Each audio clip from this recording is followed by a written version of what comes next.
Diddy could still win the trial, even if he's found guilty. Here's everything you need to know about the Diddy trial. As Diddy faces intense federal charges, experts say there's still a chance he could come out ahead, at least partially. Despite the dramatic testimony and disturbing allegations, former federal prosecutor Nima Rahmani explained that if Diddy is not convicted on the most serious charges, it could be considered a victory.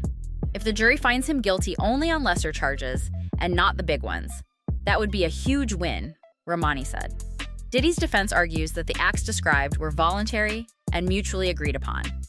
This suggests that even a partial acquittal could shape public perception and the long-term impact on his career. Former assistant describes life under Diddy's control. One of the most interesting moments in the trial came from Diddy's former assistant, identified only as Mia. She worked with him for nearly a decade and testified to an environment of strict control and mistreatment. Mia told the court about long hours and outbursts. She shared how Diddy would throw objects during angry episodes, once a computer, another time a bowl of spaghetti. Mia said she never spoke out about her experiences, stating, "I was going to die with this." Her account painted a picture of someone trapped by fear and dependence, offering the jury a close look at the alleged environment behind the scenes. Scott Mescudi testifies about his Porsche and his dog being locked up during the Diddy trial. Scott Mescudi, known professionally as Kid Cudi, took the stand to share his experience with Diddy during a tense period in 2011. Scott had a brief relationship with Cassie, Diddy's longtime ex, which allegedly sparked a jealous outburst. According to Scott, Diddy broke into his home, tampered with his dog, and locked the pet in a bathroom. The most wild part of his testimony involved his luxury car. In January 2012, a Molotov cocktail found its way inside his Porsche, which he believes Diddy was behind. The jury was shown photos of the burned-out car, including its roof, which had been cut open for the cocktail to be tossed inside. Cassie Ventura's story opened the Diddy trial. Cassie Ventura, who dated Diddy for over 10 years, opened the trial with gripping testimony. She shared how her relationship with Diddy was draining, describing how it affected her music career and personal life. Cassie claimed that he pressured her into encounters she did not want, and said the recovery periods left her too exhausted to work. Her testimony aimed to show the toll of years of alleged control and mistreatment.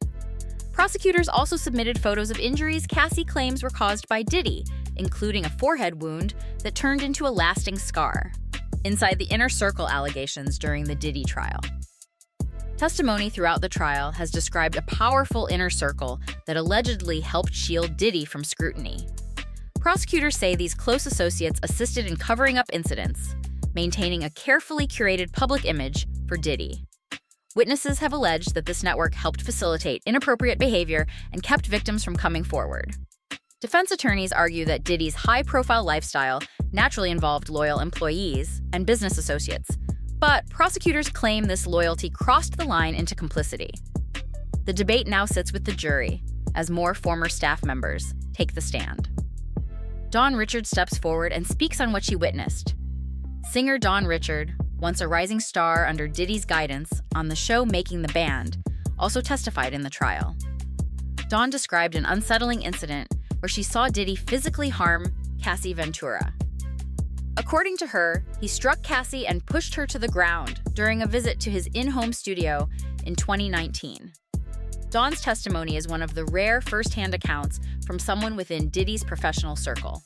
Her statement added weight to Cassie's earlier claims and offered the jury an eyewitness view of one of the most serious accusations. What's next in the Diddy trial?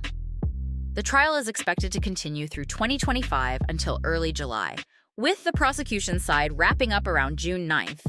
With several more witnesses expected to testify, the case continues to build on a mix of personal stories, arguments, and public curiosity. While Diddy's defense insists that everything was above board and voluntary, the testimony from former assistants, artists, and friends paints a very different picture. Regardless of how the jury rules, the outcome will have lasting effects on Diddy's legacy and could redefine how power and accountability are discussed in the music industry.